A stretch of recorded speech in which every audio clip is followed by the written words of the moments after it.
Okay, so what are we watching today? I guess Child's Play. Child's Play. Is that what I'm downloading off of?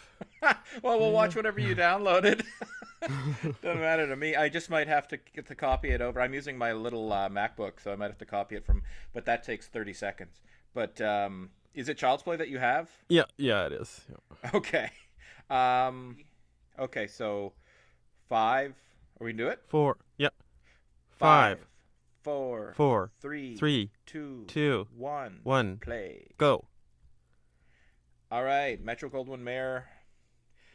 The lion is roaring. What's this lion's name again? I automatically just want to say Leo the lion. Okay. I don't know what version of Child's Play this is. If you're syncing at home, but okay, I think this what we're seeing the MGMUA logo is actually hard in the movie. It's not like something added for the DVD or the edition. Now we're seeing the Universal or United This Artists this is version. all on the Blu-ray too. I was just watching it before. Okay, so yeah, I guess the Blu-ray will have you covered. United Artists presents. And for those of us who have been, or those of our fans who have been following the Weinstein drama, I am now clicking follow now for the third time on Remy Lily Weinstein's Twitter. If she says yes, I will notify all of our fans that, all of our fans that I'm in a relationship on Twitter with. Oh wow, that is weird. Also, this is I think the phrase apropos of nothing is wrong, but I'll say it. This is apropos of nothing because we didn't release that track we did where we talked about Weinstein. Yeah, we might one day, but right now uh, it's in the maybe bin, and for a little while. But except So for the Simpsons one, the half of it will be up. But so that's Chucky there, right? Who's shooting in the long coat? yeah, what's his name? He's got like one of those three names. I would say Billy Ray Valentine, but that was Eddie Murphy in Trading Places. Oh, I feel like my brain's not working because my sinuses are hitting that part of my brain that allows me to think quickly and remember and judge and reason. I guess my prefront part of my prefrontal cortex. But yeah, I don't remember much about this movie. Like even Brad Dourif or Durf or whatever is his character name. He's the voice of Chucky in every single one of the movies, I think, right? He's I got to don't be think because his voice is. so distinct. So and it's interesting. He's the voice of every Chucky. If he weren't, it wouldn't make sense. Like there'd be something off, something wrong. Like they've done Yeah. the Hellraiser movies a few times without that. I want to say Doug Bradley guy playing Pinhead, but and it's like okay, you can get away with it, I guess. But if they did a Chucky without Brad Dourif, I'm not gonna say his name right. I know that, but if they did it without him, it would just be a travesty. And yet, when you see him do characters, you don't see Chucky in him at all. Like it's a totally unique voice that he puts on. It's really good. You know, he looks like Bobcat Goldthwait or whatever. Doesn't he a little bit? The hair. Hi. It's, it's me, Chucky. I can't do like, don't even bother. With bad impressions, people attempting impressions badly are just as good as a good impression, if not better. But okay, this cop chasing him is Chris Sarandon, and I always thought, oh, he must be Susan Sarandon's brother or something. But it's funny, he's actually Susan Sarandon's ex-husband, and she married him early on in her career, and she just never dropped the name. I guess that's a testament to the branding of names in Hollywood, right? Like, that's part of your brand. But he's also, you remember Bordello of Blood Yeah. and that televangelist character? I don't remember that guy. Oh, he's the guy who like played the guitar, but he couldn't play the guitar, and he had that sort of televangelist way of talking. He teamed up with Dennis Miller to take out the vampires, but that's him. But if you don't remember, But we're not looking at him right now. We're looking at Chucky right now. no, we're looking at Brad Dourif. So right now, Chucky is, or the human version of Chucky's in the toy store. We just saw a Famicom in the reflected mirror, which doesn't make sense because the Famicom was a Japanese toy, and that wouldn't have been sold in North America. Are you sure? Are you sure it wasn't the NES? I guess yeah, the Famicom's pretty recognizable. It's like red and sort of goldish Yeah, it's got silver, the right? red and beige. That's You the know, first time I've seen that. I was gonna say because they also had the top-loading NES version that came out later, which was so much better. The idea that you had to put in the cartridge and then plunk it down, and all of those processes of catching the right grooves, then sliding it down in just such a way that the springs weren't off by a little bit, so it would do that stupid flashing red light thing. Like once they got that top-loader NES version out, that was so brilliant, and they never went back, right? They never looked back except for when they went to disc format. But I mean, Super Nintendo, same format. The 64, same format. And actually, He's when you doing the think about ritual right now. it, okay, no more Nintendo talk. No, you can do it. I'm just syncing it up. Okay. Yeah, so yeah, they kept the top loading cartridge for the 3, and then they abandoned the for the disc, and they never the same since, really, But till really, the with Switch this, came out. yeah, the Switch has little cartridges again, and they load into the top, don't they? I'd never know. Yeah. I'd never know. I only use digital content. All right, Chris Sarandon's Oh. flying into the toys. The front of the building's blowing up. Let's just do syncing Whoa. for the entire of this commentary. We'll just describe what's on screen. Well, it's kind of like those old He-Man storybooks where they're describing things. So it's like we don't have the rights for the movie, but if we say things now and then, a person who knows the movie good enough can really kind of visualize it. Like, yeah, I remember that. Yeah, I found that I could do that for Friday the 13th. fill in the blanks. Let's do a major pivot here in terms of what we're putting out content-wise. We're going to become the described audio podcast. Chris Sarandon looks kind of upset. He's just gone flying through a display. And now James Earl Ray, Henry Lee Lucas, whatever the hell the name of the guy who's Chucky. Oh, yeah, Charles something, obviously. No, because Chucky is Chucky the name of the doll, or Chucky his name that he gives the doll? I think the boy gives the doll. I don't know. I watched Friday the 13th Part 2, and you said this was controversial, but I think that is maybe the best slasher movie. Like, the second one's so good. All these beautiful actresses and actors are handsome. Everyone's having fun. It really gives you the vibe, the summer camp vibe. Chucky's killing, Jason's killing people in that one. It's What like movie so you good. watching? It's like Camp Crystal Lake with Chucky. I guess. You know what, though? It's not the best slasher movie ever made, because, quite frankly, I think, and we're sticking to the realm of Friday the 13th here, I think Friday the 13th Part 6 is just a masterpiece of a horror movie. It's the best sequel ever, obviously, but I think it's the best slasher movie ever made. You know, it's the Okay, culmination. we'll have to do that one then. Right now, as of October 22nd, 2017, the Blu-ray for that movie is like $140 for some reason, but You don't this need the kid's cooking. Blu-ray. Holy yeah. sugar. This is like, okay, you remember what it was like to be a 4 or 5-year-old kid, right? Like, we had more dexterity than that and sense. We didn't, like, make cereal that badly, and yet every depiction of a kid making cereal who's not quite in kindergarten in a movie, they're just dumping milk all over the place, and then they put it in, every family has the same tray, you know, for bringing breakfast in bed. Like, my family never had one of those trays. Did your family have a tray that had No. like little legs on it? No. And yet No. this hardworking mom who works nights and shift work to raise her son, she has one of these fancy trays like this for breakfast in bed. I'm like, Holy shit! Look at that parquet. Look at that margarine. What's that?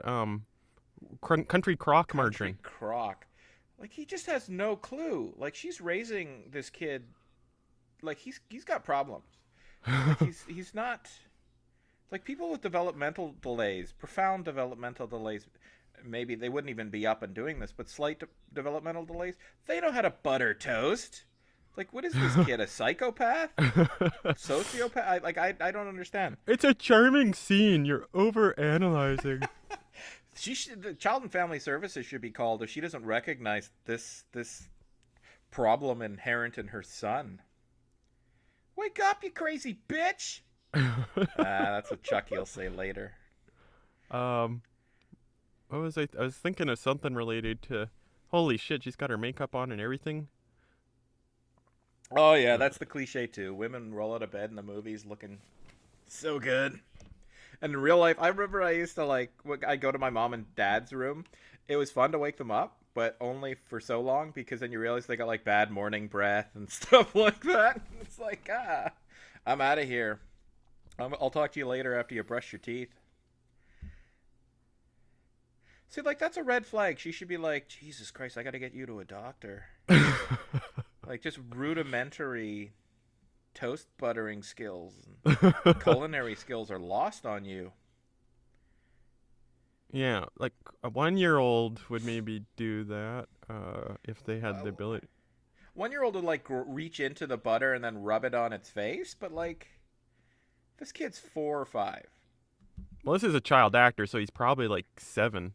You're right. He's like a kid who's has the competence to remember lines and everything. Yeah, he wouldn't. But I don't know. even, It's just fun. but the characterization is, like, well, I guess what we're talking about, but Look how fake her smile is. So it's like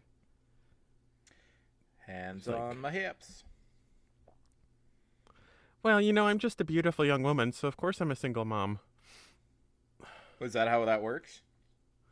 I don't know. I think that if there's a vacancy, it's gonna get filled pretty quick with a woman like that. What's her name? Catherine Sullivan? I can't. I don't know. That's the rule too. No going to IMDb unless you admit you don't know for sure. But if you Guys have don't like sexy but also kind-looking women like this. Well, that's it. Like, and also her apartment, is this New York City? No, because there's like a humongous vacant lot that Chucky takes this kid to at some point that you'd never see in Manhattan. But it's maybe it's Chicago. I think it's Chicago. I don't know. But anyways, just a really nice apartment for somebody who's working class, shift work, non-salary. I think, all those things are implied by working class, but just the movie TV people, it's like, I'm struggling, and yet my apartment is an $1,800 a month apartment. Well, in With Canada, that could happen, right? Like with social housing and things. Like you can have a pretty nice apartment here, but yeah, in the States, I don't know what's like there. but a nice refurbished, like late 19th century type building like that with huge bow windows and like high ceilings. Like, I don't know. It's like the apartments on Death Wish 3 also, right? Like, those things were huge. They're living in a warehouse that was refurbished.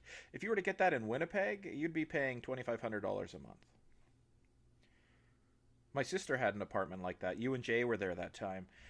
She was only paying like $1,200 because she was subletting. But, I mean, the person who actually owned the condo or rented the condo, like an extended lease, was paying ridiculous amounts of money for that.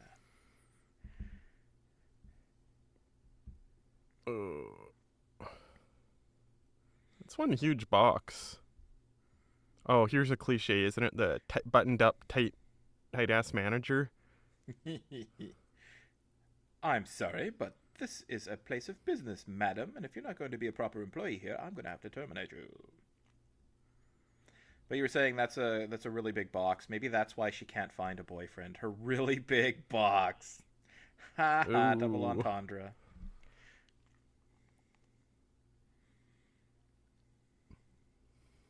But the other cliches, as we're talking about cliches, is, oh yeah, she's beautiful, she's kind, she's a catch, but the kid is dragging her down. Nobody wants to date a woman with a kid. Is that true in real life? Like, I can't see that as being a major problem.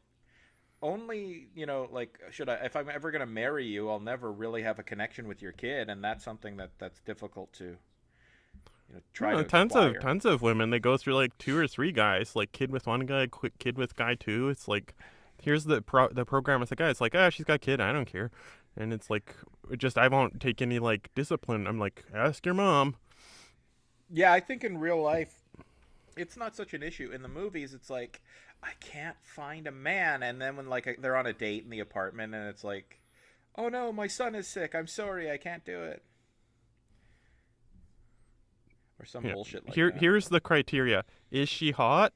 Yes. Then she can get a guy. These commentaries, they're so... We fixate on a person's appearance quite often, I notice. But, yes, if she's... I imagine. In the movies, though, it doesn't work that way.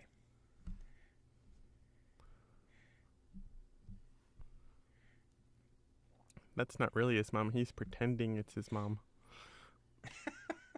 It's funny that that's the relationship you notice. Like, there's other, like these people are supposed. They're not. Oh, that's not her sister, but that's like her best friend. But we'll never point out like that's not really her best friend. She's just pretending. But for some reason, when it comes to kids, it's like, yeah, that's the hardest thing to fake. I could pretend to be somebody's friend. I can't just walk up to a little kid and pretend that kid is my kid, and that kid couldn't pretend that with me. Yet actors are able to do it.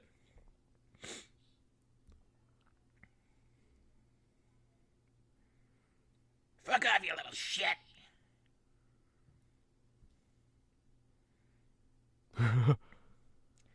This friend reminds me of the friend in Terminator 1, because I guess she's got the 80s hair. Ginger. She reminds me of the one of the daughters on Empty Nest. Because she is one of the daughters on Empty Nest. This kid would like get pounded in school. He's like such a wiener. Mommy. He's such a wiener. He really is, man. He'd probably be one of the cool kids though, because he's like thin and has a good haircut. But I don't know. Holy, that's one huge doll. Look how big he has to be, I guess, because of the movie. But that's one huge doll. I'm sorry, I'm just thinking about that kid would do fine in school because he's thin and has a good haircut. No, that's true. It's like there's the cool kids, and then there's like the not cool kid. He'd be one of the cool kids. I don't know. You notice our school, well, you were only there for a year and a half or two, but the kids who were really popular, they didn't fit the part. They were schlubby looking. They were ugly. They were diminutive a lot of the time, really short. And it was Look at him brushing his teeth. It was a hockey school, so the hockey players were popular by default, which was stupid. But they were all like nothing to look at. They weren't like the kids from Saved by the Bell, like Mario Lopez and whatever Ryan Paul Gosler or whatever the hell his name is. But yeah, I don't know that it's looks that get you that. It's more like what you do that is important in the community.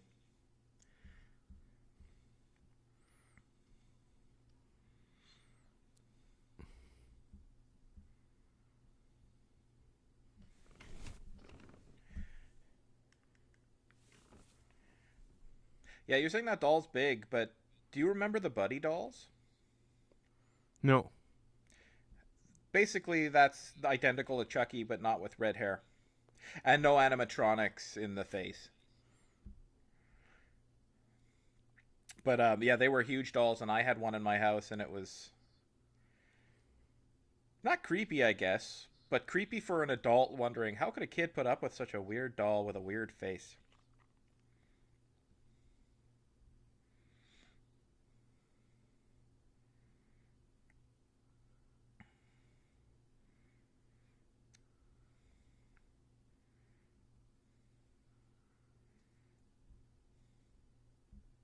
I'm not going to actually entertain your defense.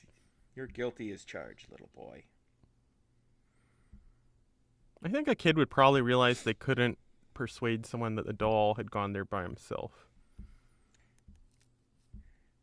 And yet, imagine this kid being put in his position. It's like, if I were him, I'd be like, how the fuck did you get in front of the TV? Because I know I didn't do it. It's like, I'm not smart enough to think my babysitter is likely the one who did it and is just being an asshole. But, I think, like, did you get in front of the TV? How'd you do it? Are you possessed by a crazy, hoodlum serial killer type? Yeah. Like, well, this is the classic horror movie trope or whatever, where in this universe no one has ever seen a Chucky or evil doll-esque movie. Just like in a Godzilla movie, people are like, there's some sort of giant reptile coming out of the water. what could it be? There's no such thing like that. Or like a zombie movie. Or the best thing is the Simpsons episode where they're like, where it's like, we've found a cape with the large letter D. Like, and we believe it's some sort of mummy or something, right? Which one was that? Well, there's like a news broadcast, and they're like, victims have been found completely drained of blood. 2 small puncture wounds on the neck. Oh. This cape with the letter D on the back, or Dracula wrote on the back, is like, so just everything. And then the police are like, we believe it is some sort of supernatural being, a mummy of some kind. Oh yeah, So yeah. I remember that. But but they never. Well, I don't think they. Maybe they do now, but in a zombie movie, they're not like zombie. Like what? They're these things. They're after us. Well, it's gone from the movie universe is identical to ours, except conveniently, every single piece of pop culture that mentions the monster they're dealing with in the movie is gone. Like, that's just it, right? It's all, if you take all possible worlds, the movie universes are our world, except the monster exists, but that type of monster is not a part of any kind of folklore or myth or pop culture or anything like that. And yeah, it's always super convenient. And movies went from being that way to actually being self-referential or aware of such things. Like, I think Shaun of the Dead, or no, maybe it was some movie where it was like, look, a zombie, and it's like, zombies? What's that? Nobody has ever called them zombies before. Because in the movies, yeah, they've never used the term zombie, but we just call them that. But the whole concept is gone. I think that's like a rule of horror. Just like in sci-fi, it's a rule where you're not supposed to be amazed by the technology. Like, you're not supposed to get on the teleportation device, and like Mr. Spock isn't supposed to say to Kirk, "Isn't it amazing that we can teleport? This is just incredible technology." And that's so funny, right? In real life, we do that all the time. Like, people will be introspective, or not introspective, but contemplative, I guess, about things. It's like, isn't it amazing that we have TV screens in our houses that are almost as big as like art house theater screens, and we can watch high def movies at the press of a button. Like, we're constantly enamored by and amazed by things like Netflix and shit like that, and we do that all the time, and we've always done that. Like, with a VCR, it's like, isn't it amazing we can have a theater experience in our own home on our television? It's like TV. It's like radio, but we get to watch the actual. Like, people do that in sci-fi. They never do that, and they should. Like, isn't it amazing we can set these phasers to stun?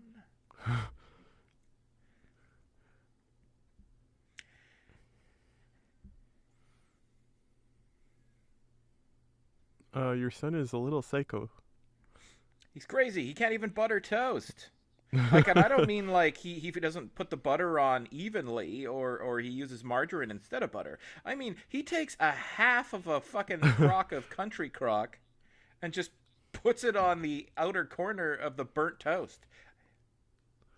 It's like, I know. I like that name, Country Crock, that branding. It's like, oh, it's home style margarine. Old fashioned home style. Yeah, I don't understand that. It's crazy processed canola oil to the point that, like, they fill it with so much air and preservatives and things that it doesn't liquefy at room temperature. And they're like, it's like the old-fashioned margarine Mom used to make, Like, nobody's churning margarine. That shit is totally processed. Tell your story about your dad and the butter and the margarine at the wedding. She's just sweeping up some flour right now. Oh yeah, for the sake of, let's do a sync up, and then I'll tell. That story's not so interesting, but we're right up to the point where, spoiler alert, Chucky's gonna push her out the window. Yes? False alarm. She's sighing, and she's gonna turn around and hammer to the face, falling backwards. Out the window she goes. Okay. Holy shit! She fell out face forward, but she was falling backwards. But okay, I should also point out the thing. Movies do this And we think that movies are showing us horrible, horrible violence and that we're becoming desensitized to it. They're not showing us violence that's comparable to anything you'd see in the real world. Case in point, anytime anyone falls out of a window, they never hit the sidewalk and go splat and then lifeless like you'd see in real life. And there are those awful, gruesome faces of death type videos that show this. They'll never show us this. They'll always show us someone landing on a car or it happening in slow motion or whatever, but they'll never show the impact in a realistic way because it's off-putting. It always looks like they've fallen on a car. It's nice and cushioning. It all like crumples up in slow motion and stuff, and you're like, oh, it's like falling onto a bed. So movie makers know to shelter us from such gruesome depictions, except for sometimes they don't. Like the movie Dread, they drop people off of like a 40-story balcony and they land like actual people would, turning into corpses. And I remember feeling so unsettled by that. But okay, that's just the point about movies. There's all these little touches when it comes to violence to actually shelter us from real world violence. So people who think movies are depicting violence in an actually explicit and realistic way, they're wrong. Nobody falls onto a car in slow motion. Shit like that. But yeah, the margarine story? Should I really tell the margarine story? I don't know, my dad just has a thing about margarine. He hates it. It's got to be butter and nothing. Right? Like you could use canola oil to maybe line or grease a pan or something like that, but you cannot put that on bread in a sandwich or pancakes or anything like that. It's not a butter substitute, and he just doesn't like it. But yeah, it wasn't a wedding, it was a curling bonspiel, and it was a banquet, and everyone was eating, and they didn't have any butter, and my dad was like, oh, God, no butter or something like that. We're all lined up getting our dinner rolls, and he like looks at this big thing of margarine. It probably was country crock, and my dad's friend was like pointing to it. He's like, "There's your butter right there." And my dad goes, "Yeah, the closest that ever got to butter was when the cow walked by the canola field, or something." And No, like, that's not what he said. The closest that ever got to butter was when the cow wiped his ass on it. Is that what he said? Yeah, you blew the punchline. Well, I thought I knew the punchline because I was there when my dad said it. No, I thought I said like it could have been. I thought that was like a variant he could have used to be a little more vulgar. Oh yeah, in real life he probably said when the cow walked by the canola field. Yeah, and then I think when I was telling you that, I was like, yeah, but you could make that more vulgar and be like when the cow wiped his ass in the canola field, or when the cow shit in the canola field, or something. But yeah, it was like the closest that ever got to butter was when the cow shit in the canola field. But I think the point of the story is, yeah, margarine's not butter. Don't pretend it is. If you do, you're a sociopath like this little boy in this movie. Like, that's the biggest thing, right? It's not that he wasted the margarine. It's not that he doesn't know how to actually butter toast with it or make toast. It's that he's using margarine at all. But that's the mom's fault. She's enabling the son. She brings margarine into the house. I mean, I like your Jesus. theory, though, that the only reason your dad prefers butter is because of the salt. Because it's like, the secret ingredient is salt. Or you might say the secret ingredient is salt. I don't know. He doesn't prefer butter because of the salt, but he can't have unsalted butter. Like, it's got to be butter. It's got to be salted. And if it's not, then what the hell is the matter with you? And yeah, you're dead to him. Like, I know it's funny. Like, I've had many different apartments over the last decade now, and every time he comes to one of my places and I have just margarine in the fridge, it's like, it's like, you're not even my son. Now, he doesn't go that far, but he's just disgusted by that. And butter goes on everything for him. It's like, are you eating a blueberry muffin with butter? It's like, well, yeah. Jeez. You wouldn't? Well, I would put butter on a blueberry muffin. You would? Yeah. There's so much oil in it already. Oh, yeah, they're like nuts. They're like 500 calories. And then, yeah, the butter, it's probably 6 for one muffin. My mom would make those. I'd eat probably 6 of them in a row. I know, and they're so compact that they don't fill up your stomach, right? And it's like, a donut is like 250 calories. A muffin is about the same size, but it's so densely packed that it's like, yeah, 500, 600 calories. And you put butter on it. Yeah, and it feels like it's more healthy because it's a muffin, right? It's like, I don't know, it's like something the Golden Girls would eat, but they wouldn't eat a donut for breakfast. Well, the idea is it's such a compact amount. You know, it's low volume, high calorie. Eat it at breakfast, get your day off quickly without feeling bloated. and there you go. And you could cram it with bran and other sorts of things. But like, yeah, if you sit and you eat like a bag of muffins or a tray of muffins, like that's what I do.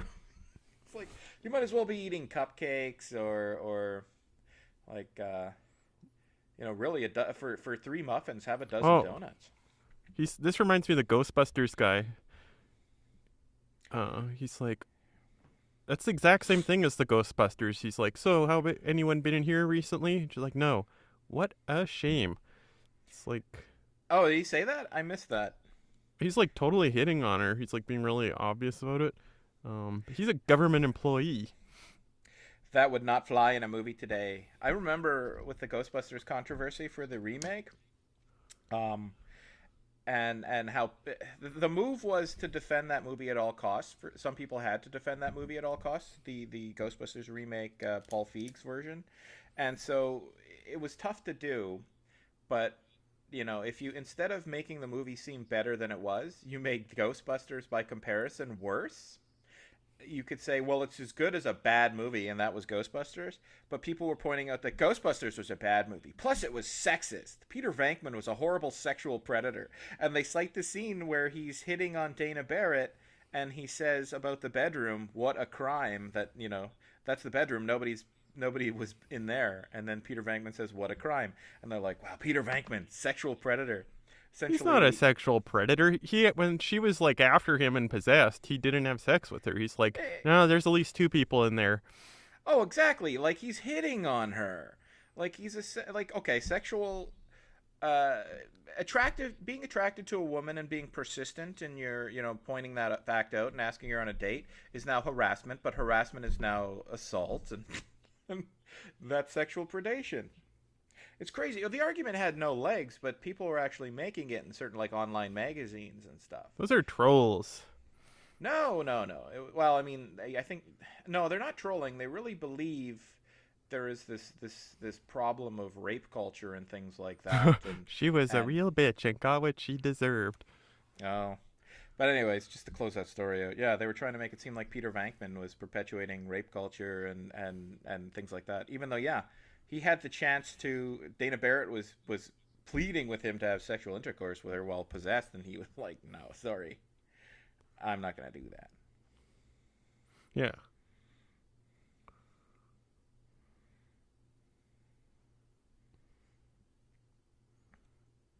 Although it is weird that that Venkman has that medicine with him, right? Like he's like, I just pumped her full of 100 cc's, or well, that'd be like a lot, but 50. Well, that gives new legs to the theory that he is a sexual predator. He goes on dates with massive amounts of Thorazine in his pocket. I just pumped her up with about 500 milligrams of Thorazine. She's gonna take a little nap now. Like, that's good, Venkman. It's a good thing you're on your date with a bunch of Thorazine. Peter Bill Cosby Venkman. I retract my previous assertions that Venkman is pretty questionable. Did he? No, he did. Did he? He took a cab there too, right? Like he just had that in his pocket. No, I think what happens is it's just movie gap filling that is required. He showed up. She was clearly, her heart was beating rapidly. She was breathing rapidly. She appeared to be possessed, but the psychologist in him would understand, like, we can treat the physical symptoms. And so he probably went back to his place or someone he knew or even a pharmacy and got the Thorazine and then came back. He called an audible. Nothing, everything above board. But I was going to look like, okay, so Chucky, the kid thinks Chucky's alive. And it took that for her to realize there's something fucked up about her kid. Like he's suffering psychosis. What about the fact that he tried to butter toast with margarine? Ugh. It's the 80s, all right. 80s down to a T. He's got a toque on, as we call it here in Canada. Beanie in the United States. I don't know why. They said, oh, I gotta wear my toque, and then my friend's like, what's that? A toque? Like an American friend? Yeah. Ah, that's funny. What it is, it's like toque. I think I went to what was that? I went to a restaurant with my parents last week. They were in London, And what the hell was it called? The something toque. It was all right. Oh yeah, this is where Chucky takes this kid like to some crazy vacant lot, and well, another thing you don't see in movies very often is winter, right? Like they don't Yeah, film this is outside. real winter. This is like the shitty salt on the side of the roads winter. Yeah, Chicago winter. I'm gonna be driving to Chicago this Christmas if I can park my car at the Amtrak station there. Why don't you just drive home? Because if I get caught in a blizzard, the weather's so nice around this part of the world that I don't have to really worry about ice on the roads and stuff like that. But once I get past Michigan, then it gets pretty bad. How does this kid, like, does his mom give him money to get on a train? I think he just got on. He's just sitting there with, like, this is like a little bit, it's overkill. It's like you're feeling the boredom, right? Because it's just the kid riding the train. But like with the suspenseful music. And of course, Chicago, dangerous place. Guys will just walk up to you at the L train station and hit you and shake you down like those two guys in the background. This is Donald Trump's depiction of Chicago. The Kids have hobo like an village. aura of protection usually though, especially in public areas. Like if they're like help, then everyone's gonna help them. Unless Really? they're like in some like isolated place, yeah. You don't think one of the crazy Chicago crackheads, where it's like Chicago is 90% crackheads, they're not going to see this kid and be like, I could sell that kid for crack. Who's gonna buy him? Like, I don't think there's a market for grown kids. There's only a market for babies. No, there's another kid. Another kid. Another kid will buy him. Another crackhead will buy him because that crackhead will be like, if I buy this kid, I could sell this kid for crack. Well, speaking of crack, did you know Tim Allen from Home Improvement was like selling crack, or like he had like 1.5 pounds of crack when he in the 70s? Yeah, and he did some prison time, jail time, didn't he? Yeah, like 2 or 3 years. I was Yeah, I like, heard that that's story. yeah. I was just reading about him because you were pointing out how TV personalities who have like their own show can earn a lot of money, especially if it's syndicated. And I was like, oh yeah. So he did like yeah, he's the voice of Buzz Lightyear. He's in Home Improvement. He's got for a while he was doing and like 15 years before that he's a crack dealer. Yeah, like then he turned to stand up, or he was doing stand up and thought I'll supplement my income selling crack. He was a university student. I don't know. He said an airport. It's like a weird story. Holy shit! That guy sleeps with a gun right next to his head. Wouldn't you if you were your partner were killed and you knew he had transferred his soul into that of a little doll? What's weird is like why is Chucky it's not established cuz all we know is Chucky hasn't said a word yet. But that's his partner in crime literally. So why does Chucky want to kill him? Because at the start we saw him running. It's like, don't leave me or something. I wasn't paying attention. I was too busy thinking about margarine. The start of the movie reminds me a lot of Terminator, like the feel or whatever. I guess it could be like gritty police drama feel or something. I don't know. Oh, police chasing somebody through a store. Don't get I more need to get. I need Terminator to than get out that. of here. How do I get out? I know. I'll shoot the lock out on this toy store and let myself in.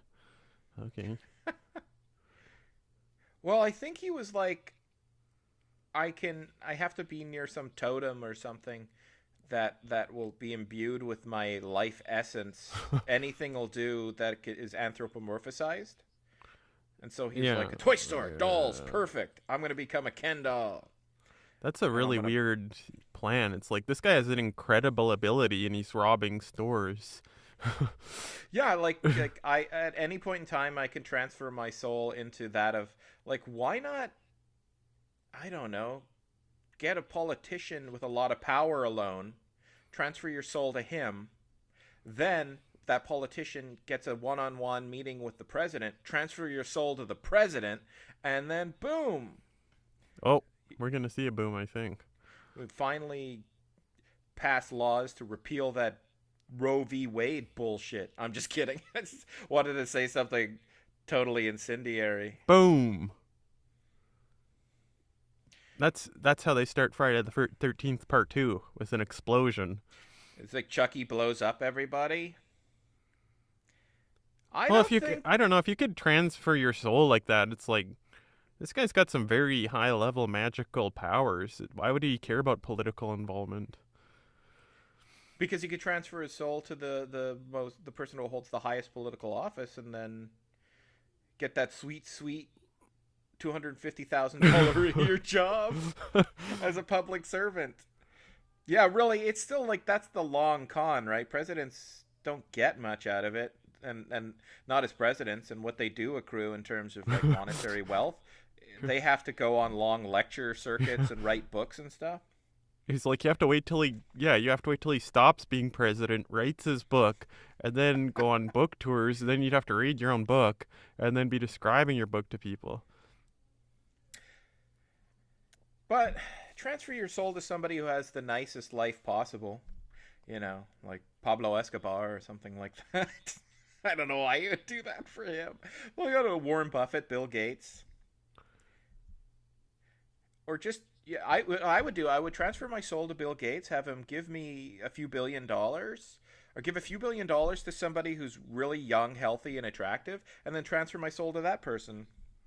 Yeah, you could keep transferring, I guess, and you could just, be your little life. And then you just wake up every day and eat cheese pizza. You don't need to worry about weight because you could just switch bodies after a while. My body's getting a little fat. I'm going to transfer my soul into somebody more handsome, svelte, like Chris Sarandon. I smell a TV series coming on, Dave. Chucky, the TV series. The littlest hobo soul. It's like a wandering...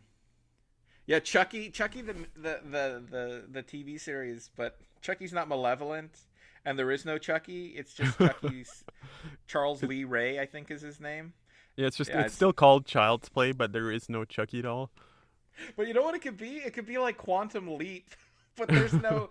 It's like the guy in Quantum Leap. Every episode, Dr. Sam whatever tries to leap back to his own time. Will he ever make it? And except Chucky is just going from person to person to person, and he doesn't really care. He's just fulfilling his own hedonistic desires and things like that, and destroying a body in the process. But the thing is, okay, so Chucky knows this is, I guess, like retconning, right? Because in the sequels, Chucky's just looking for a little boy to transfer his soul into, and even at the end of this movie, he's doing it. Why didn't he do it when he was like alone with that kid in the bed? Like, they tuck him into bed with Chucky, and he goes and he kills the lady who's babysitting the little kid. Like, why not just transfer your soul to the little kid, and then boom, there's your life. Actually, that would be a bad idea. He's probably waiting to transfer his soul to an adult with some autonomy. Like a kid. A kid's not going to be able to do much. Well, you just bide your time as a kid. Does Chucky say something now?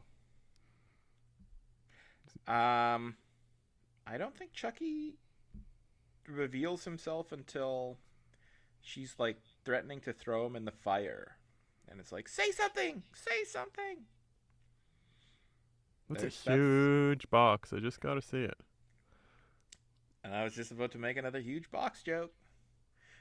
That's what he said. Like, who designed this?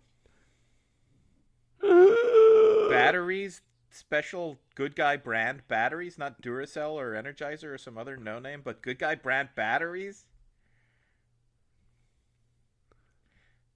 That's not how that will work. It's not like they make Chevy Cavalier brand gasoline. He can't be that fast. Like, he's small. He can't have a lot of strength in these limbs. Like, this is like a woman. She knows that he's a danger, but he's about as dangerous as a 5-year-old. Maybe a fully sentient, like a fully adult-brained 5-year-old, but if he can't get to a knife, there's nothing he can do to her right now.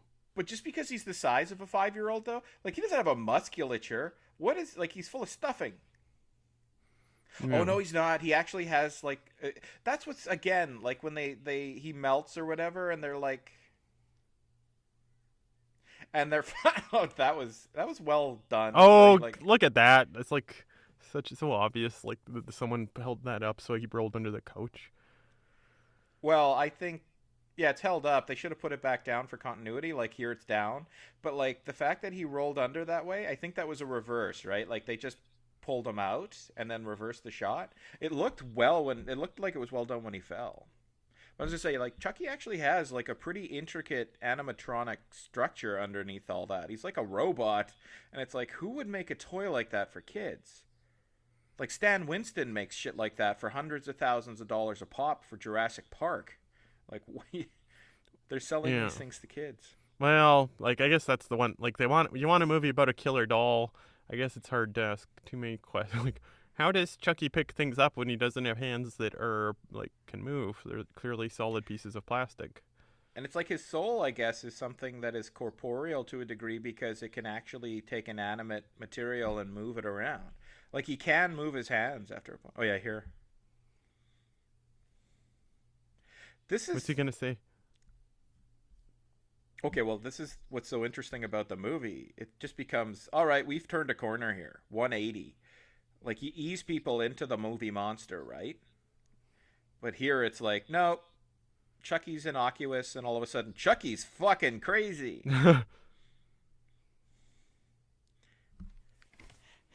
Like you just go, like it's not like, okay, we're gonna ease you into it with, I'm Chucky, wanna play? It's a little more, but then it's like, okay, so it's gonna become more and more signs that Chucky's a little off, but all of a sudden, Chucky's like, you fucking bitch, stupid, I'm gonna stab you. It's pretty funny, you have to admit. Yeah, and I think it was like on Cinemassacre or James Rolfe, I think, said it. It was like, man, Chucky just goes fucking crazy, and it's like, it was so crazy to watch as like a kid. Like I remember, my grandma rented this for me when I was probably Andy Barclay's age. It was 1987 or 88, so I was in kindergarten or just barely, and I love this movie. But yeah, it was crazy to watch.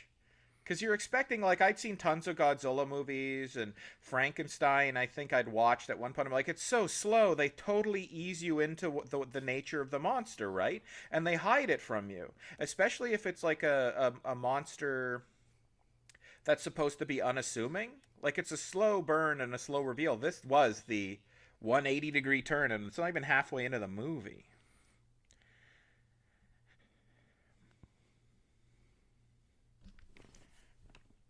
But also people have pointed out this is a universal horror movie, and it's technically a monster movie. And this was like, they had all of the classic Dracula, the Mummy, Werewolf, Frankenstein.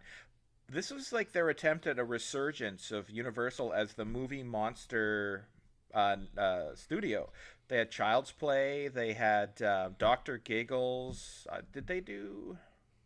There's quite a few others where it wasn't just a horror movie. It was a horror movie based on a unique horror movie character.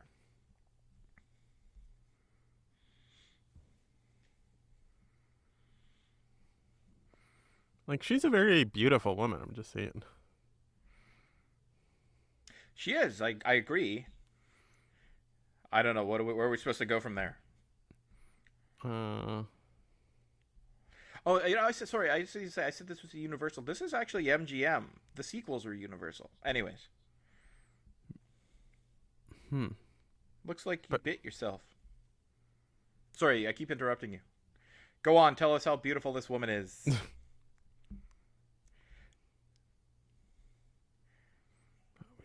That was an ADR line, eh? Like, she's running away, and if you were to yell while you're running that fast, it wouldn't be like, define Chucky. It would be like, define Chucky.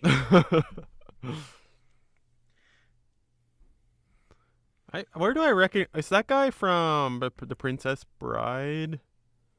Why do I think that he is? That's not one of those movies I know so well. I've only seen it once in my whole life. Yeah, I'm pretty sure he is. Like, he's like the bad prince. Yeah. He's like, yeah, that makes sense. I don't know what else I've seen him in. He was. Who lights these garbage fires? People who dress a setup. Where did they? I've never seen a can that could fulfill the function. Please be the guy from that movie, the time traveling movie, Back to the Future. Crazy drunk drivers. That was Buck Flower.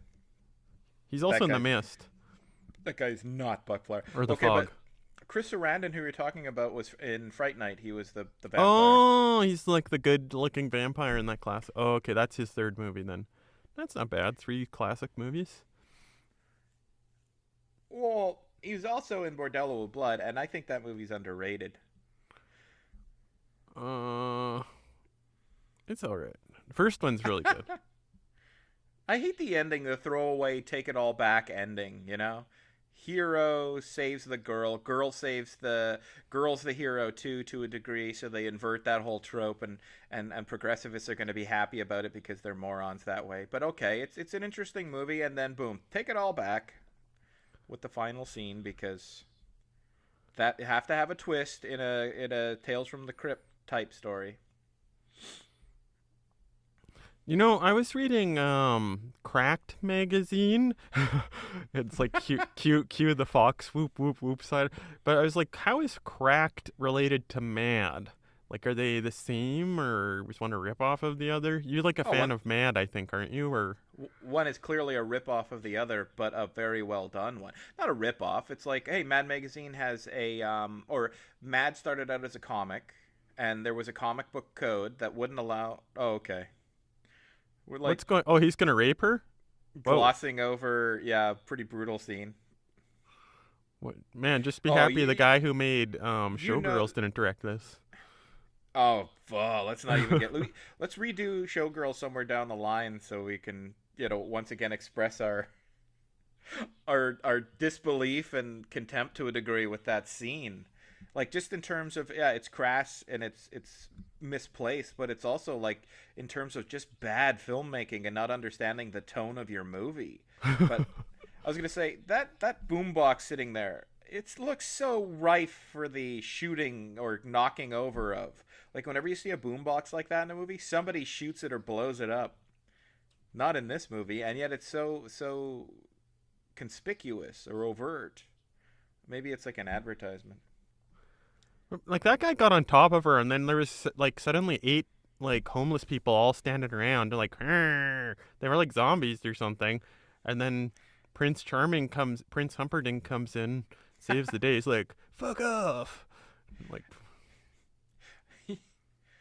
yeah, so, like,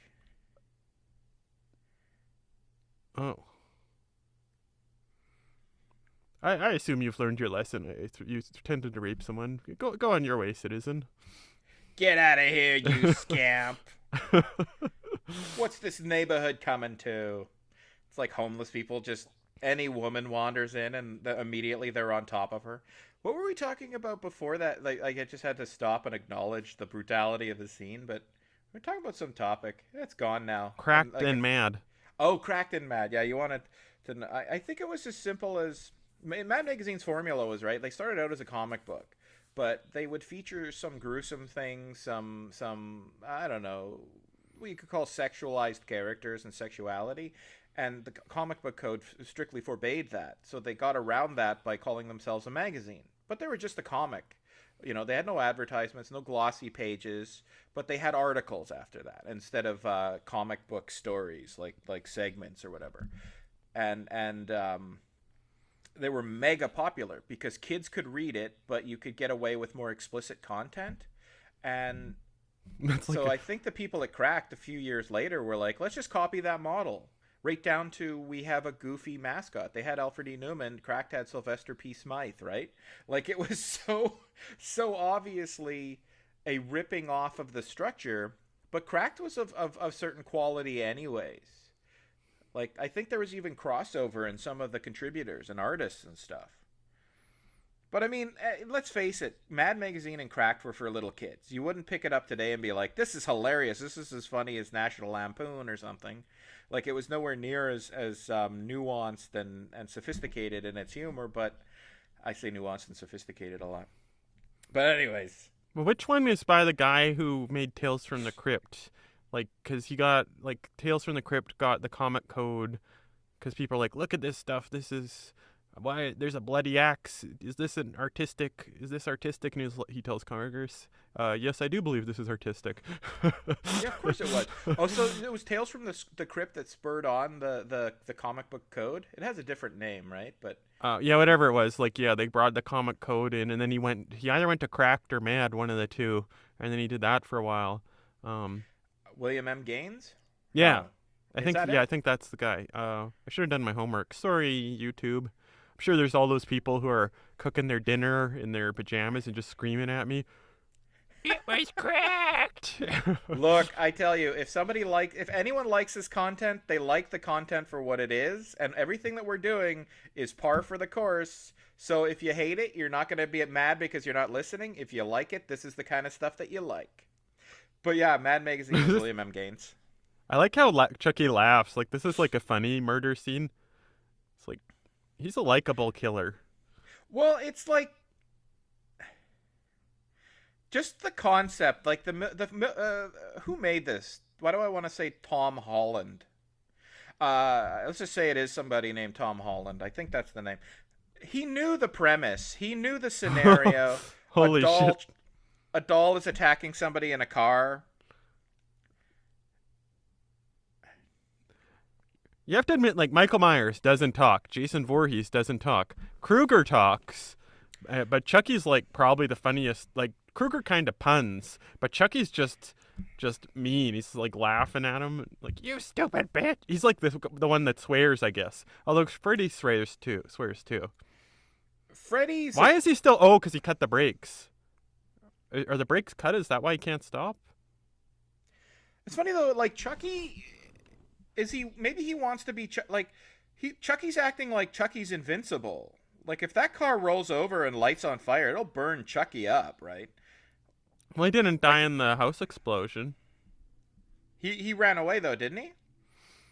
Well, I think part of the thing is he's starting to become mortal. Like, he notices after this or whatever that he's bleeding, and he's like, "Oh, I've got to be more careful." Yeah, this movie covers more bases than I gave it credit for. I guess I should actually watch it thoroughly. That's the problem with movies I first seen when I was like a little kid. That establishes what the movie is, and so you never actually sit down and watch it like you would a contemporary movie. Ah! Holy shit. Why did he do that? Why didn't he stab him in the head?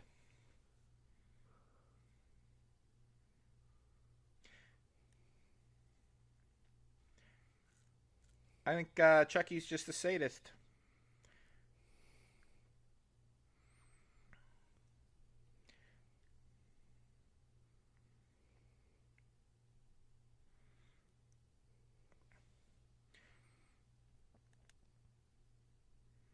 Oh, that guy was also in Dog Day Afternoon.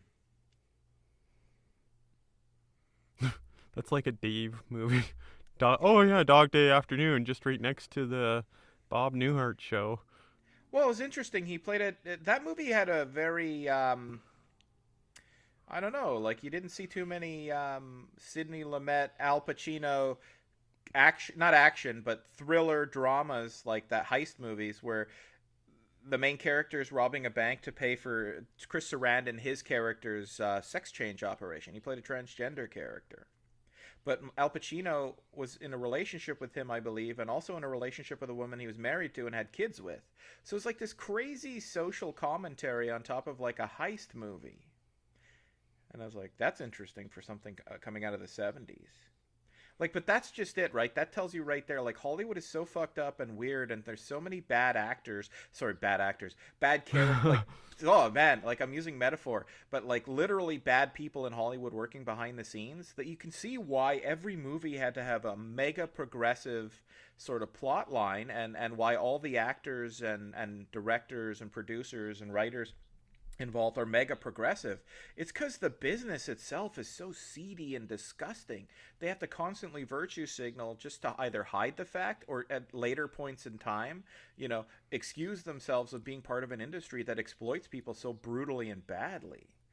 But yeah, it's weird. It's weird that an industry that's like always telling people about like, it's like, oh, sexual genders are equal. Oh, sexual harassment's bad. Oh, discriminating against homosexual people's bad. Oh, racism's bad. And they're the worst perpetrators Yeah, yeah. Like now, excuse me while I exploit these young female actresses for sex, so that in return for movie roles. Now, excuse me while I don't hire any homosexual people to play homosexuals in the movies up until like now in the 21st century. Like it is like we should be accepting and tolerant and stuff like that, but there's plenty of gay actors, but let's get Tom Hanks to play the most prominent gay character and Antonio Banderas to play his partner in the biggest movie tackling the issue of HIV/AIDS among homosexual men. Like the biggest movie of all time had two gay leads who neither of the actors were gay. Was that And Philadelphia? Is that what yeah, it's called? and there were plenty of like I don't want to be the type to say that actors can't. It's like this. Okay, a straight actor can play gay, and a gay actor can play straight, but it's just there has to be a balance there, right? Like if it's always like Hollywood has that weird history. We need Native Americans in this movie. Let's just paint a bunch of white actors brown, like or take a bunch of black actors and try to pawn them off as Native American. Like it was weird. And once Native American actors were allowed to act, it was kind of like, okay, we need other types of people. Well, let's just get the exact opposite and have them portray. Like I don't know, they have this long history of easing into diversity in their films, diversity in hiring for their films. Where is And this stuff motivation coming from, though? Like, if it's these terrible people, why do they feel the need to do this? Like, is the military pressing them to do this? Is there some community censorship board that's incredibly powerful? I don't know. Well, just people turning their backs on the industry, boycotting the industry, de facto boycotts or actual organized, explicit boycotts of the industry. Their bottom line, I imagine. I mean, it sounds cliched, but all the virtue signaling and guilt. Like, I think many powerful people, it's a systemic problem because many powerful people maintain the system from the top down that way. But there are people who work in the system who aren't bad, but also need the money. They don't want to give up the opportunities. And so they virtue signal, just so, they can absolve themselves of the guilt of knowing Harvey Weinsteins are out there, and shit like that. They're not all bad, but the bad ones are so bad and so powerful in the industry that it makes it a systemic issue. It's top-down control and infusing the system with this kind of sexist, racist, homophobic, transphobic structure. But I was just going to make the point, though, earlier, like, okay, it's fine. I think it's fine to have a straight person play a gay person, but the idea it wasn't because, like, it's the best actor doing the job. It's just we don't want the audience and their sensibilities to be affected, or we don't want our bottom line affected by people watching gay people on screen, Native Americans on screen, black people on screen, right? It was always a matter of, we can't show people that. We can't have those people in our movies. We don't want to lose an audience here. So in terms of acting, yeah, the philosophy should be actors can do the actors should be able to do whatever they want to do in terms of roles, and you don't always have to have one-to-one representation.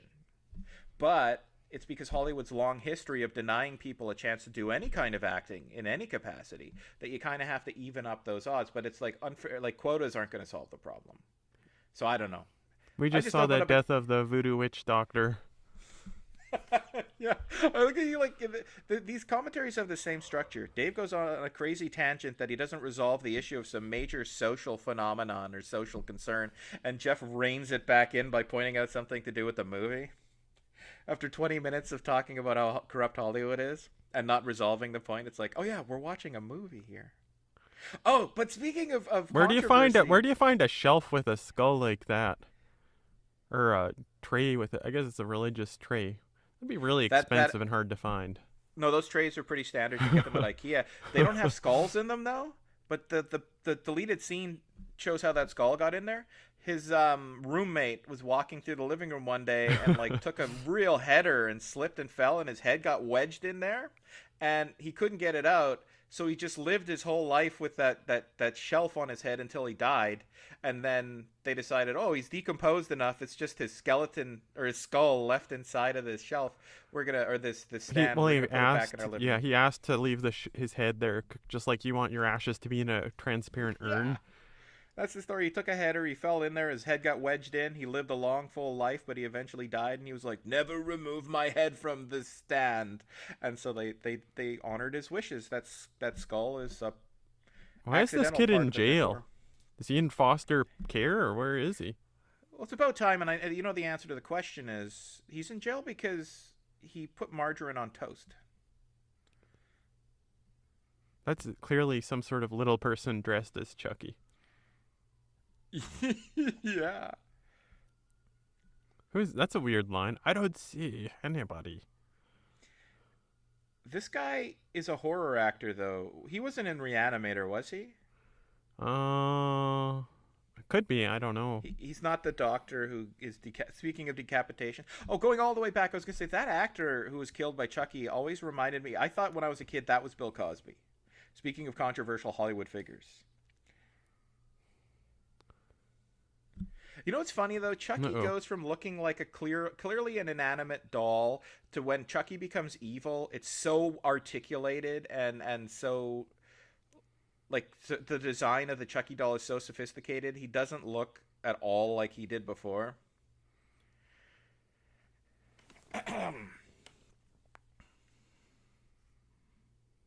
Why does it have to be this kid? Is there some reason it has to be this kid that he transfers his soul into? I forget. Is that maybe that's the first one he revealed himself to? The voodoo doctor said it's got to be the first person who saw you. Yeah, we should watch this movie actually. But okay, that I gotta say, Chucky walking across that room, well done in terms of special effects. Yeah, I didn't even notice that it was a special effect. So, okay, this actor, I don't know that he's been in horror movies, but he looks a lot like what Gary Busey is gonna look like in 5 to 10 years.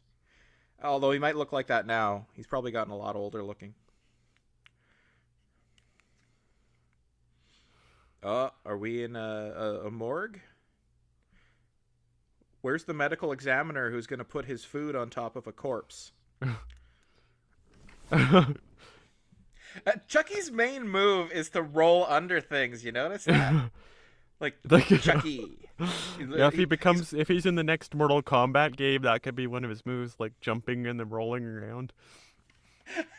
Chucky, I think you know how like in Mortal Kombat you could like certain characters could teleport from one side of the screen to the other. Like if you're on the edge of the screen, you could hit a button and you'll pop out the other edge and like punch. Chucky will do a roll like that. But there actually there's that horror game. It's like a homebrew or something where it's Mortal Kombat type combat, but with every classic horror movie character: Michael Myers, Chucky, Freddy, Jason. The tall man from Phantasm. This is like disturbing.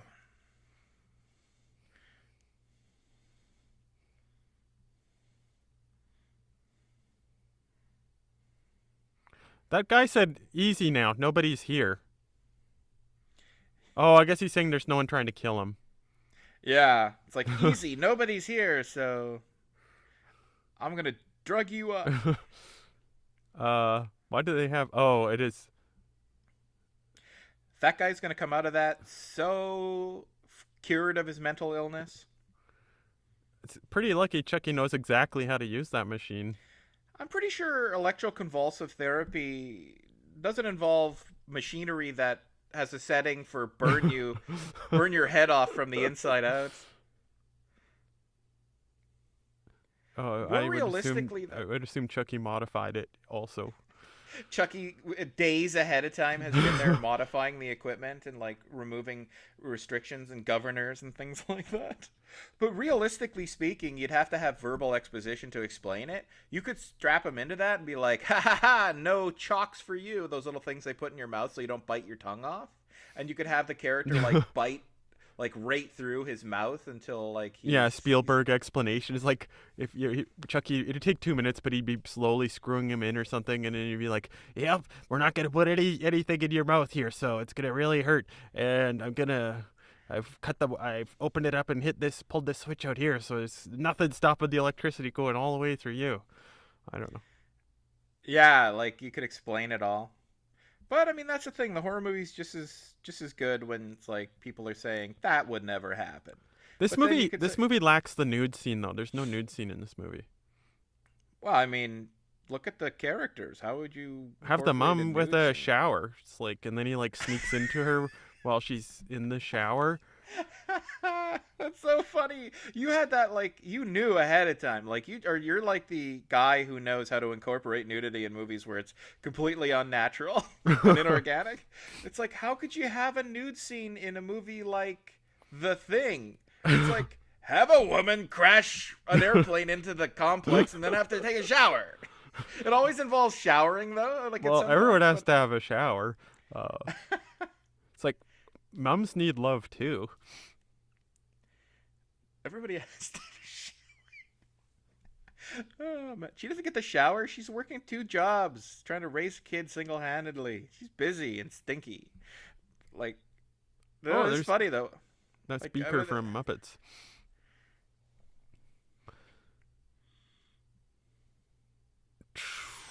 Chucky is getting. Yeah, it's a pretty good scene. Chucky got out of the elevator. Yeah, you notice those few things on the higher resolution video that you might not see on the DVD. Well, my video screen, I'm watching the recording track at the same time, so my screen is like squashed up into the corner. Oh, okay. So I don't know. I'm like looking real close though, but it's essentially like watching it on an iPad. Wonder if this is an homage to Halloween or something. Yeah, that's a weird scene in Halloween where she gets in this terrible little closet, and you're like, "What are you doing?" Yeah, and it's the same. It's the same kind of closet with like slats and stuff. At least he's looking for weapons in the closet. Yeah. But like on Friday the 13th part 2, which I watched last night, like Jason attacks the camp the leader like attacks him, and she just stands there and doesn't do anything to help him. Like she could grab something and throw it on Jason. You know. Oh, you mean like there's 2 characters, one's being attacked, one isn't, and they just the one who isn't being attacked. The woman just lets doesn't it do happen? anything. Yeah, just like in the 4th movie when the woman doesn't do anything to help fix the car.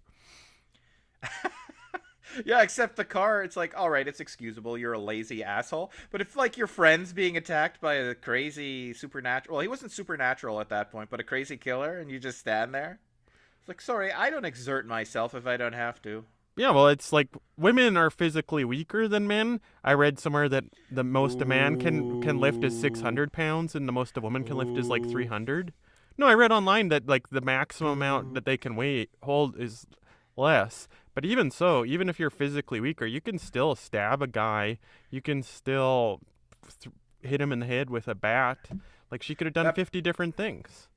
That biological realism holy is shit. going to be... That biological realism is going to be the death of you and the death of our career. I know what you're saying. Women are men have more upper body strength on average than women. That's clear. But I I'm just read making this a on a joke. Marvel power chart where they were listing like how much the Hulk can lift. It's like 100. Apparently, the Hulk can lift 100,000 tons. I don't know But how the Hulk can lift that much, but a Marvel power chart. So yeah, and they so had it's like the upper scale lifting for a man in perfect condition and a woman in perfect condition. some people use biology textbooks. Some people use Marvel power manuals. No, I should say though, I think this is a funny dynamic because just being somebody who's been pursuing degrees in post-secondary institutions for the last 7 years now, or maybe 5.5 or 6. Anyways, I'm like totally privy to these crazy ideas, these anti-scientific ideas, and these anti-realist ideas and how they've taken hold. And it's not like they're right or wrong necessarily. It's not like science is right or wrong, but these people insist that if you're a biological realist and you see differences in men and women, you accept like sexual dimorphism and things like that, that's horribly sexist and wrong. and so you're not so aware of that because you're not in a place where your career is so precarious. Construction? Yeah, that's the thing. You work in construction, and I work in constructivism. So it's like I'm not a constructivist though. I think it's bullshit. But yeah, I could seriously hurt my job and my job prospects if in a class I was teaching or a class I was a student in, I actually took a position like you did, a biologically realist position, and said, on average, men are physically stronger than women. That's actually playing with fire. in my profession to a degree. It's overblown, but there are people who've lost their jobs for that. Like that Google guy. He's not a scholar or anything, but he lost his job, and there was a controversy to a degree because he said something about there are differences between men and women. It's biologically rooted, and that could explain disparities in corporations like Google. And he was called a sexist for his trouble. But the point is, I find it funny that you're happy to say something that's totally factual and correct, and you don't understand the political ramifications because you're not at a university where things are getting kind of crazy. Plus, I don't watch modern TV or news. I'm stuck in the 80s and before mainly, so I don't know all the stuff that's going on. When people were reasonable and open to different ideas and stuff, and that's how it should be. I'm, though, just so conditioned to be like, oh my god, did you seriously suggest that there are differences between men and women? It's like, obviously there are, but you're playing with fire, man. Whoa. You're playing with fire. Anyways, yeah, back to the movie. It's like... Yeah, you're right. Like women are stronger, or women aren't as strong necessarily, especially with Kane Hodder as Jason, or like some lumbering figure. See, look at this. I don't know what's going on here. Jeff, the sexist, it's like, this movie needs a nude scene. Well, that's just it. Okay, like guys like looking at heterosexual guys like looking at naked women. They're not objectifying women. They know they're human beings. They don't see them as just objects to be had sex with or just physical proportions. That's what objectification is. But people have gone too far. If you find somebody titillating, especially if they're classically beautiful, I mean, all of a sudden you're a dirtbag. Look at him, he's just going crazy. Hey, I thought we were having a very meaningful and important discussion of sexism here. Well, sometimes, Chucky's freaking out, and it's like the voice is so funny. Sometimes you just gotta not take things too seriously when you're watching movies about dolls that are trying to attack women in a fireplace. A little 2.5 foot tall. This is the end, friend. Like, okay, so all is said and done, little Andy Barclay was right about Chucky being a psycho, but now the mom's got to deal with a little boy who will look at a living creature, statistic, yes, but a living creature, and not just light a match that destroys the entity, killing a living creature, but the kid has the wherewithal to quip first? Like, man, my son is not only capable of killing, he's capable of killing, but quipping first. This is the end. I'd be pretty proud. Like, you tell him, Eden. Oh yeah, it's like, did you hear about my boy? He can kill without any kind of compunction, and yet he also has the time to quip. He won't only shoot you; he'll be like, "I'm going to blow you away." That's not even a quip. But like, it's kind of a quip, or well, I don't know. It's like, Prince Humperdinck's been slightly cut. But he'll pick up a paint. He'll pick up a painter's brush, and he'll stab you in the neck with it, and he'll say, "I like to bleed for my art." Whoa. He's a little quipster. This kid who can't butter toast knew exactly where the emergency kit was, knew he had to grab it, grabbed it. Yeah. He can light a match with all the manual dexterity of a surgeon, but while his mom's being attacked by a devil doll. Yeah, like he's not panicking or anything. But I said, all is said and done, the mom's going to be so happy to have a little murderous child who's a quipster at the same time. But then she's also going to realize he can't butter toast. This movie's awesome. We've got a freaking melted devil doll, and it's like, the voice is so funny. But you see the metal behind his hands, eh? Like, look at the structure they built that, like, around the doll around. It's metallic. It's robotic.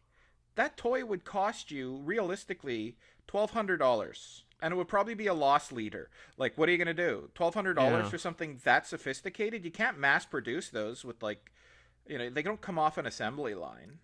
They're too intricate. So it's like, you sell that then you sell the accessories or something. So your grandma rented you this when you were like, what was her thought process renting you this?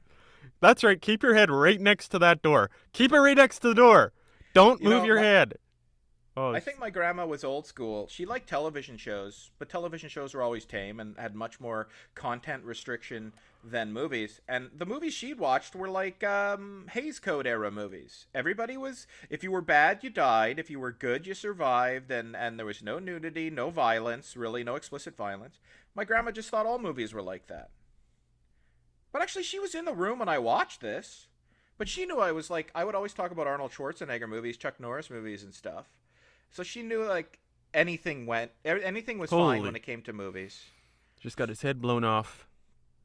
Now we know where Chucky's soul is.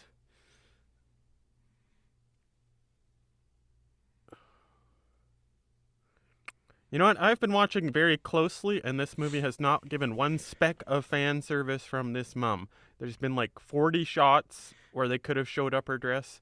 Not one. If this was the Goonies, there was like 30 different upskirt shots. Like, just saying. You haven't said anything normative about this or given a judgment in regard to that fact, but I can only assume you're like, this movie is terrible for that reason. You know, she probably has neighbors under that floor. Just saying. Yeah, but she just shot those 2 bullets into the most sophisticated doll ever. It's probably made of like pure titanium. She's lucky the bullets didn't ricochet off that doll and hit her in the face. Who's that guy? Oh, that's a police officer. Also, this movie meets the Dave seal of approval in that all of the cool or good characters survive. Like, there's 3 deaths, but 2 of them are like hoodlums, scoundrels. Someone answered that phone though. instantly. He picked up the phone, dialed, and someone answered it instantly, and he just shouted directions in like 10 seconds. He dialed the secret cop number, 912. There was no hello. It's like, give us your information instantly. Back in the 80s, they had phone lines, like this woman had one of those help I've fallen and I can't get up phone lines, where it's like, you just pick up the phone and it immediately dials to emergency services.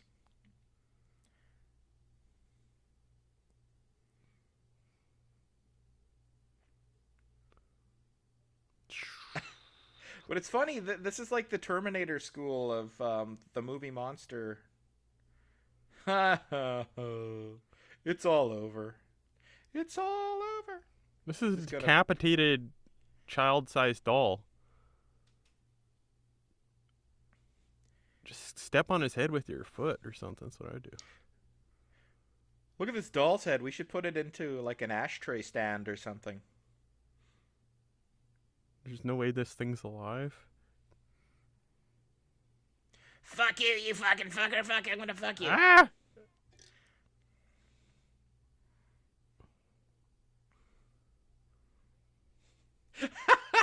It's like as bad as those skeletons hanging off of characters in Army of Darkness.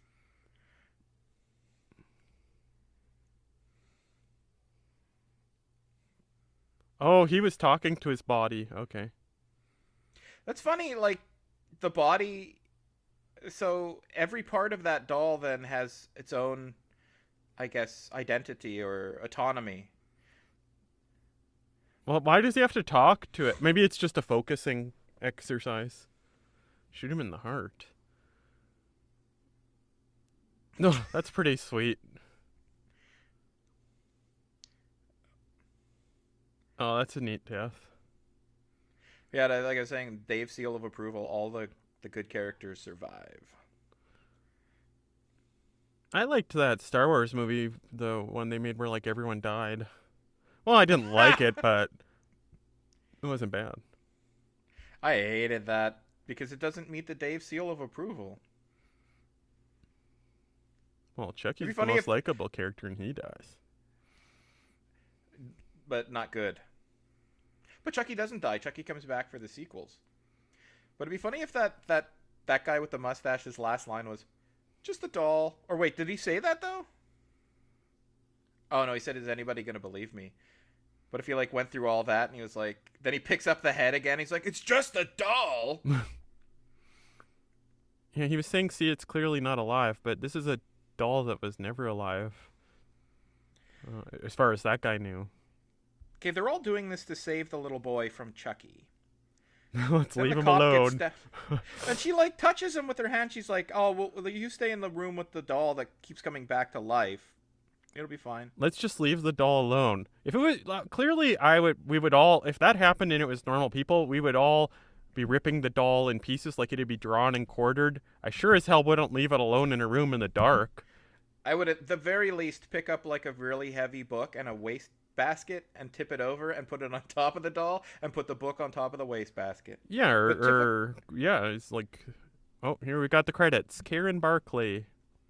typical of a little boy, though, the only thing he was thinking when he was leaving that room was, I still didn't get a birthday present. Who was the character let- Dr. Death? Huh? There's a character named Dr. Death. I don't know. Yeah, that is a good line. Yeah, I still didn't get a birthday present. Or do I? Still didn't get a birthday present. It's like, that's okay. You'll get one next year. It's like, I always get one every year. That's not the point. Like, no kid would be happy with My it. birthday And is a then the little boy's like, commodity. It's a revenue stream. I depend on it to provide me with luxury items. It is. That's how it works for little kids, right? It's like, you don't think like, well, I could get a part-time job, or if I put in a little overtime, or maybe my bonus will come in and I can buy this thing. It's like, well, maybe for Christmas, maybe for my birthday, maybe even for Easter. Maybe when mom gets her tax return, she'll have a little more money and she'll get me Mario 2, Super Mario Brothers 2. That actually happened to me as a kid. A tax Now return let's got you all- Mario too? Well, my mom made it a yearly thing where it's like when her tax return was such that she'd always get a bit of a payout at the end of the tax season or in April or whatever. And so she's like, you all get like a new video game or some kind of, the big ticket items like action figures and dolls and stuff like that were, less than $20. That would happen every so many weeks. But like, like for most kids, but a big ticket item, like a video game system, that's Christmas. A video game, or maybe even two, that's a birthday thing. But we'd also get a video game at tax time. I was driving away from Clear Lake and I saw this sign and it was July or August and it's like, don't worry, only 4 months till Christmas. And I thought, is this a sick joke that we're in August and people are looking forward to Christmas? Do people remember what December is like? I thought it was a joke at first because I've seen that meme online. But it's funny, it'll take on the actual, I don't know, a function of being something real. Like, people are joking. Like, I remember in spring, it's like, spring is sprung, and that means it's only, 250 days till Christmas or something like that. And I was like, ha ha. But now it's like legitimate for people, right? It's like 250 days till Christmas. Yeah, but I guess But- some people, they love the gifts, they love the dinner, they love that thing so much that they don't notice that it's the bleakest, darkest, if you're in Canada, darkest, coldest, least You know what? happy time of year. That's interesting. I was just going to posit a theory that because of global warming, and at least where I live, it is today it was 25 degrees. And it's 25 degrees at the end of October. And that's crazy. And that's colder than it was last year. And it's always warm here. And in Manitoba even, the temperature's been so balmy that with the rise in temperature, people are looking more and more forward to Christmas because that's the only winter they get. So there's going to be this surge in people talking, Christmas is coming, Christmas is coming. Not because it's a holiday, not because you get time off and all that kind of stuff, but because it's going to be winter. And we're not going to have winter like we used to have. And so that's why that's happening. Now let's all drown our troubles with some margarine-coated toast. In a big bowl of strawberry ice cream. Yeah.